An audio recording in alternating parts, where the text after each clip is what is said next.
So, another fan base wants to step up to Golden Blue Dude and give it a go. Alright, let's go.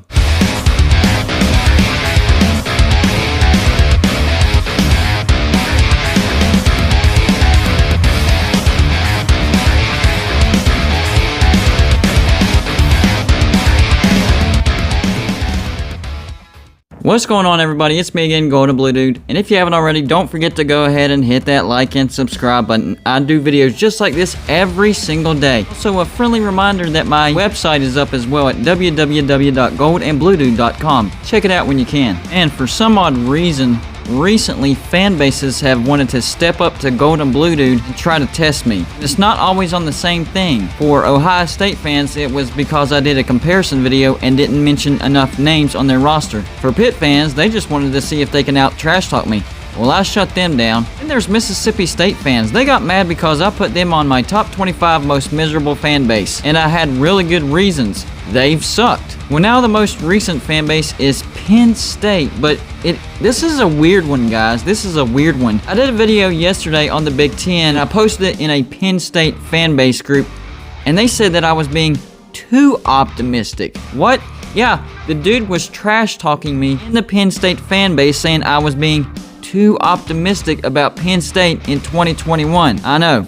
People are weird sometimes, but here we go. So in my video, I said that Penn State was probably going to have a bounce back year in 2021. And the reason I said that was in relation to 2020. They had a down year. I'm not saying they're coming out of nowhere. They've been a trash team and all of a sudden they're going to be a great team. In fact, here's their record the past 5 years under James Franklin. 2016, 11-3, double-digit win season. That's pretty good. 2017, 11-2, another double-digit win season. 2018, a little bit of a letdown year, 9-4. Then 2019, 11-2, another double-digit win season. And then there's 2020 where they went 4-5. Yeah, they had a bad year. And that's what I was basing my bounce-back theory on Penn State. They've been consistently good until last year. And there was several factors into why they had such a bad year last year. For one, they had many key opt-outs that they were not anticipating at the beginning of the season. They didn't plan for that. They didn't have a backup game plan for that. Number two, COVID. And yes, I get it. Everybody had to deal with COVID. But for Penn State, it ties into the opt-outs. They opted out because of COVID. So Penn State took it on the chin because of COVID because players wanted to opt out. And that was their right. And there's one other thing.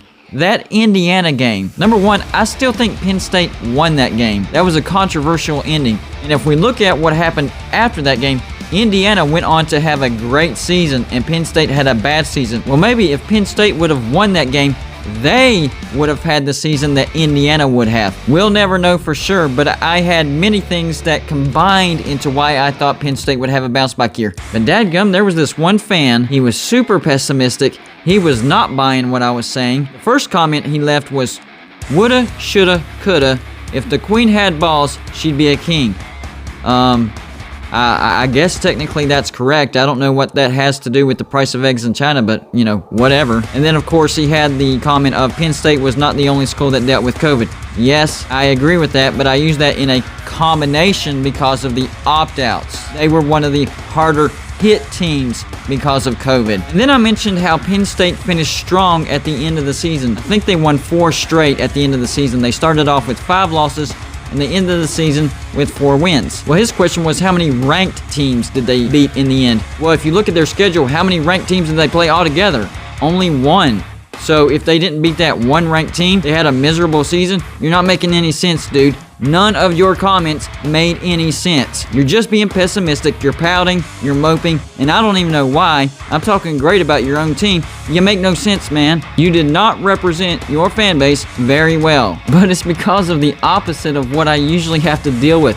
Usually I have to deal with delusional fan bases who think that their teams are better than what they are. You, for some reason, think the opposite. You think your team is just horrible and that James Franklin should be fired right now. Penn State has done great under James Franklin. 3 double-digit win seasons. No, you haven't won the Big Ten championship, but Ohio State has been pretty daggum good. I think Ohio State will have a letdown year. This might be your chance to beat Ohio State for the Big Ten East and maybe win the Big Ten altogether. I'm not ready to predict that yet, but this could be one of those years where the perfect storm happens for Penn State. So what you need to do is get your head out of your rear end and look at the actual facts, because that's what I go by. I go by actual facts. And Penn State has a consistent top 20 recruiting class ranking every single year under James Franklin. Y'all are doing just fine. Maybe you're not reaching the heights, expectations that y'all set, and that's fine. No problem. But I was saying Penn State was going to have a bounce back year from 2020. 4-5. So basically, Penn State just has to have a winning season,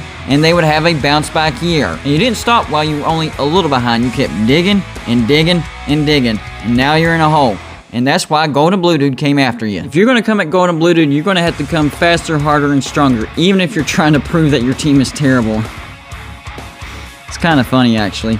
That's all I got for you for this show. Like and subscribe if you haven't already, and I'll see you on my next show.